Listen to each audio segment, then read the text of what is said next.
Thank you, Sylvia, and good morning to everybody. In my presentation, I'm going to do two things. First of all, I'll look at the methodology we used briefly. I'll look at the use of coders, the features of writing which we coded, the coding sheets, and describe the broad approach to analysis. Then I'll move on to a discussion of some of the findings.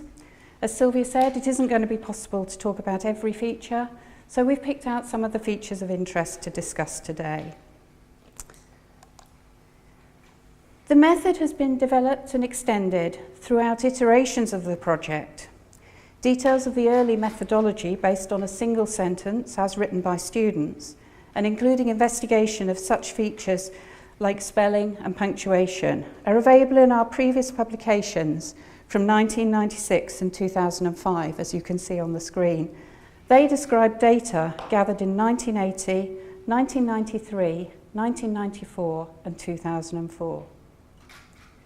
Funded by the DFE in 2007, we carried out an extensive evaluation of our method and compared it against projects investigating similar features.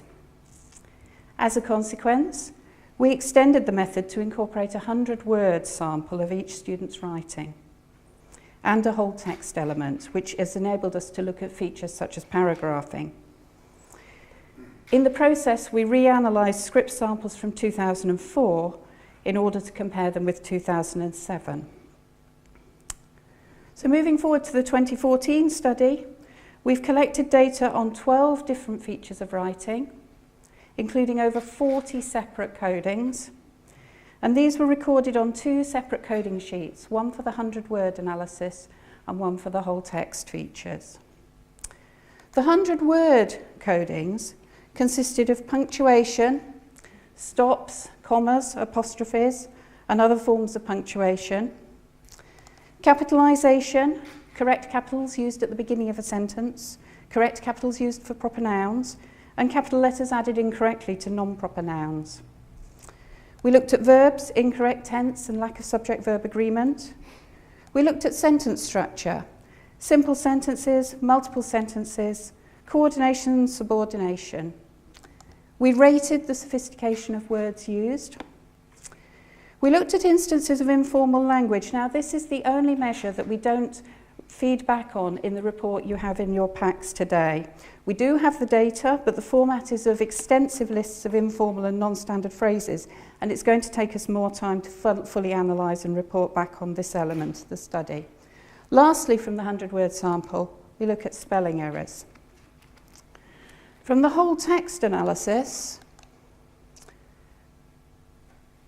the codings comprised paragraphs, number of paragraphs, coherence of paragraphs, use of paragraphs and logical ordering, paragraph links, and three features that we combined under the heading of reader-writer relationship: craftedness, pace, and consistency of the narrative perspective. As before, we have taken the sample of writing from a task which asks students to complete a piece of extended narrative writing, a free creative writing task. This year's task gave students a choice of two topics: one, a story based upon cooking a meal, and the other, a story inspired by the title The Path to Nowhere. Our sample was taken from both topics. Also, as in previous studies, we sought a sample of 30 male and 30 female students at each attainment level. Now, we used grade on the qualification as a whole as a proxy for attainment. At the lowest level of achievement, grade G, as always, we were unable to obtain a full sample. At that level, students' work is generally characterised by writing few, if any, words, and by handwriting which can be indecipherable. So in total, we obtained 455 suitable samples of writing, 60 at each attainment level, apart from grade G, where we had 35. Once we'd obtained the script samples we needed, we marked up the beginning of the 100-word extract at the start of the fourth sentence as written by the candidate. And in this picture, which is also the one that appears on the front of your document, The yellow bar just underneath the purple highlighter pen marks that start in that example. And we then counted 100 words to the end of the 100-word sample. The coders themselves added markers to divide the piece into grammatical sentences before beginning to code. We recruited 4 coders, all of whom are experienced English teachers and markers, and 3 of whom had worked on the previous aspects study in 2007, which provided a measure of consistency with previous phases of the study. And I'm pleased to say that some of the coders are here with us today. We held a 2-day training coding session, during which we carried out various intercoder reliability measures and applied further training and standardisation procedures to those features where we felt clarification was needed. Coders were then assigned a random selection of scripts and completed the work from home with support when required. As all the codings were captured directly onto teleform sheets, the results were read into Excel for checking and analysis. And it's the results of those analyses which I will share with you in a minute. First, however, a few caveats. We would like to stress that this data is exploratory in nature rather than explanatory. As Sylvia's already stated, we've always sought to provide the data in as straightforward a fashion as possible for others to interpret within their own contexts. Thus, you'll find that the results graphs and tables within the document primarily comprise counts and percentages. It's obviously possible to carry out statistical significance tests, and these we shall do as appropriate when we dig further into the data.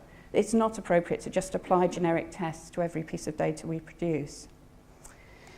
It would be imprudent to make definitive causal links at this point between the array of data we have and specific educational outcomes or practices, not least because our data is atomistic in nature. Unless, of course, you're a practitioner in the field and the patterns and trends you see in our data are leaping out at you because they're something you experience within your own context. Even here, however, we would advise some caution. The data can be interpreted in various ways by different observers. For example, looking at some of the data, you get a very different picture of changes in writing over time when you look at different subsections of the attainment range. Thus, one observer might argue there's been little change in a particular feature when looking at, say, the mid-attainers, and another might observe great change when looking at the high attainers. Having said that and warned about what we can't do, what we are able to do is look through our immediate findings and identify trends and patterns, and where appropriate, speculate on how the data might be further used. And I'll look at some of those in a minute. Before we focus on specifics, however, I just want to illustrate to you the intricacy of the task we face in interpreting the data. The report you have in front of you is filled with graphs of data from each individual feature. One of the first things that people want to know is whether there's some overarching narrative when you consider all the trends together. And what I have here is a chart. It does, admittedly, look remarkably like a game of Tetris. But what the chart shows is a highly simplified summary of change, looking at 2014 versus 2004 in the left-hand side of the table, and 2014 versus 2007 in the right-hand side. It contains only those features which are directional in nature, such as correct spellings, where there's a clear relationship with a desired direction of change. So fewer incorrect spellings are an indication of positive change. It doesn't include those neutral features, such as number of paragraphs, where it wouldn't be possible to state whether an increase or a decrease was a positive or a negative outcome to have. I've included the name of the features on the left-hand side, but not labelled all the subcodings. And I've collapsed the levels of attainment slightly to simplify matters. So in the column labelled L arrow H on each side, the lowest attaining are on the left and the highest on the right. And what I've colour-coded the results to show is whether the trend indicates similarity with a previous cohort, which is in blue, a change which might be regarded as positive in yellow, or a change that might be regarded as negative in pink. Because I've collapsed the attainment categories down, there are a few instances left uncoloured where we can't identify a single trend. It runs over 2 pages, And as you can see, the mosaic pattern is very mixed. There are a few immediate and obvious trends. There is no big overall story to tell here. No massive sea of pink or massive sea of yellow to suggest that everything has been negative change or that it's all been positive change in either the last 7 or the last 10 years. The wedge of pink cells that you see at the bottom of this particular chart are connected to the whole text analysis, and I will discuss that later on. I hope that this Tetris mosaic goes some way to illustrating the extent and the complexity of interpreting the data, and actually also the fascination that the data holds, because even if there's no single story to tell, there certainly are individual narratives to be drawn from details in the data. So, the first individual feature I'm going to discuss is spelling errors. The reason I've started with this is because traditionally it's been a standout feature in terms of generating interest in this study, something people are always eager to see. This is the graph which is in the report, with the percentage of errors running along the x-axis and the attainment level indicated by grade running from G to the left and A star to the right. Sorry, percentage of errors along the y-axis. The 2014 data is indicated by a solid green line with 2007 data in red and 2004 data in blue. The dotted lines are the data from the 100-word samples taken in 1980, 1993 and 1994. As you can see, the proportion of errors amongst the higher attaining students has changed little. The highest attaining students in 2014 are responsible for a slightly higher proportion than their counterparts in earlier phases of the study, but the change is minimal. As far down as the middle of the attainment range, on average we see 2.5 or fewer errors per 100 words. And as some students are consistently better at spelling than others, this means that many of the script samples we saw were error-free. At the other end of the attainment range, the picture is clearly a little disheartening, with a considerable increase in spelling errors amongst the lowest attaining students. We don't have a certain explanation for this. Professor Myhill alluded to the possibility of a drop-off amongst the lower attaining students, and this data would certainly support that theory. And before I leave spelling, I just want to share with you a screenshot of part of one of the lower attaining scripts and talk a little bit about some of the coding challenges we faced. You would think that spelling might be one of the easier features of writing to code, but in fact it's unexpectedly tricky. Firstly, our coders are trying to spot errors in amongst other features of writing. So in this instance, we've got a non-capitalized sentence and an incidental capital letter to distract us, which are also features which we're coding. Where possible, we gave candidates the benefit of the doubt regarding handwriting, which frequently meant scanning the rest of the script for other examples of the same letter. So in this example, we needed to double check that the double R, which appears to be in wordering, the candidate obviously intends to write wondering, was a double R and wasn't a poorly written N. But in fact, the two R's are completely separate, and it's nothing like an N as written by this candidate. I'll take the opportunity to add that this issue doesn't just affect spelling, it also occurred with the identification of capital letters, where you have to compare letters written by the candidate both within a word and at the beginning of the word. So here we've got examples of different styles of L as written by this candidate. There's also in this example an almost invisible D at the end of this word and, but it is there if you look hard enough for it. And it's also very difficult when you're analysing the piece almost word by word to ensure that misspellings like R for hour are picked up, as so many of these depend on the context in which the word is used. One other issue with spelling is that, of course, the nature of what constitutes a spelling error changes over time. And this was amply illustrated after our first aspect study, when we provoked this reaction in the letters page of the Times in 1996.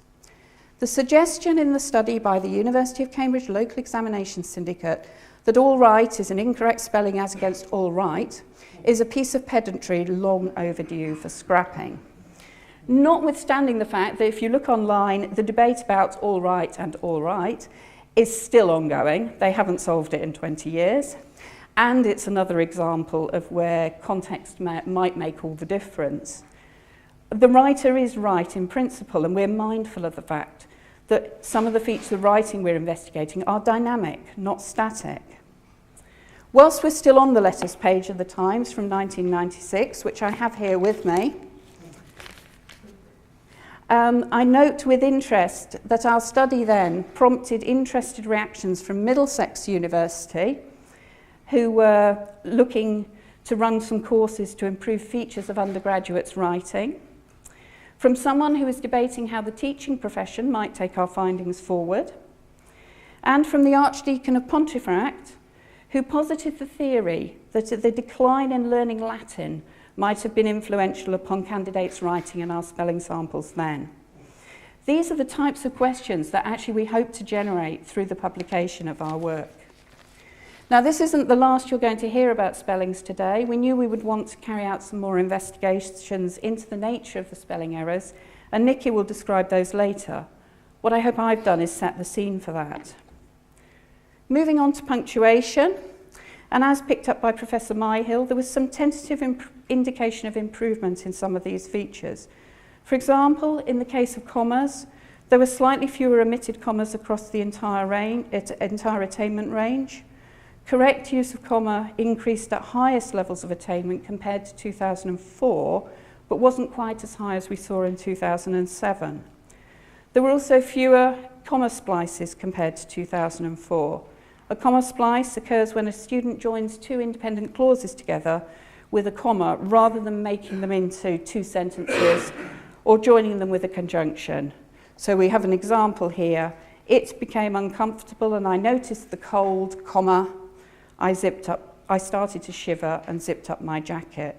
And we have the graph for comma slices here and also in your report. In terms of other punctuation beyond stops, this time, for the first time, we itemised the other forms of punctuation mark used by candidates. In the past, we've always counted these, and we find in 2014 some increase in the overall number of other punctuation marks used by higher attaining students, such as commas and semicolons. We would speculate that this might be due to teaching effects. However, the number of instances does remain very small. However, in future, because we've added the itemisation of the other forms of punctuation, we will be able to compare whether a particular punctuation marks are increasing or declining. When we looked at sentence structure, we found an increase in the use of simple sentences amongst higher attainers and a decline in multiple sentences at all levels of attainment. In looking at evidence of subordination, there was some indication of less subordination at all levels of attainment. This fits with other observers' findings that able writers use short, simple sentences with less subordination or coordination for rhetorical effect. And we can see an example here from a mid-attaining student. I'll read the whole thing through to you. Stop! I heard every minute or so trying to make me give up. I couldn't. A turn was coming up. I got ready for the quick manoeuvre of the sharp jerk of the wheel. I turned. The wheels screeched for what felt like a lifetime. Then I saw it, the roadblock. SWAT vans and police cars parked sideways, blocking my exit. I turned to the right and the car sped and caught one of the officers, who was launched onto the windshield, sending a web of cracks through the glass. I couldn't see a thing. So this candidate has used I couldn't and a turn was coming up. I turned, then I saw it, all these short sentences, and they do have a good effect. So far, I've focused on the features of writing addressed in the 100-word sample. What of the whole text analysis? Well, there was a slight increase in the appropriate use of paragraphs amongst the middle attaining group, with slightly fewer incoherent paragraphs. However, craftedness and pace were rated generally slightly less accomplished than previous years, Both of these features were rated on a very straightforward 2-point scale: well-crafted or well-paced, or poorly crafted or poorly paced. Craftedness captures elements of the student's deliberate use of style and vocabulary to create a mood and compose a persuasive or entertaining narrative designed to engage the reader. Pace is all about the way in which the candidate has handled the rhythm of the piece. We've all encountered students who write a very slow-moving narrative, going into nth detail, only to realise that they're either time-pressured or they haven't quite fully thought through their ending, and suddenly conclude with, "and it was all a dream." There is a relationship between craftedness and pace, and I'm quoting here from one of our coders. A response that is well crafted is likely to be well paced. In some cases, however, there were pieces which built up an atmosphere very effectively at the beginning of the narrative and used a well-chosen vocabulary, but lost direction, failed to provide a satisfying overall structure, or ended abruptly. Such responses might have been rated highly for craftedness in recognition of their strengths in those areas, but less so for pace. And for the most part, students' narratives are and have always been consistent, but the very small minority for whom the narrative is either not consistent or is only partially consistent is increasing in number. We have a large number of different pieces of atomistic data, and we've seen how difficult it is to draw coherent overall conclusions. Bear in mind that the strength of this study lies in having gathered the data together, and it's not especially surprising if the trends over time amongst different features are varied, even if it does make it difficult to come to single conclusions. The solution to this is to carry out more detailed investigative work into specific features and groups of features which interest us, something which we've begun to do already and will be continuing to do over the next year or two. I'm going to hand you over to Filio Constantino, who will talk about just that on the topic of social media communication and students' writing. Filio is an educational researcher who joined Cambridge Assessment following the completion of her PhD in educational linguistics at Cambridge University. She has carried out research in a number of areas, including students' writing performance, question writing, comparability of language syllabuses, development of assessment instruments over time, and the socio-political underpinnings of assessment. Filio.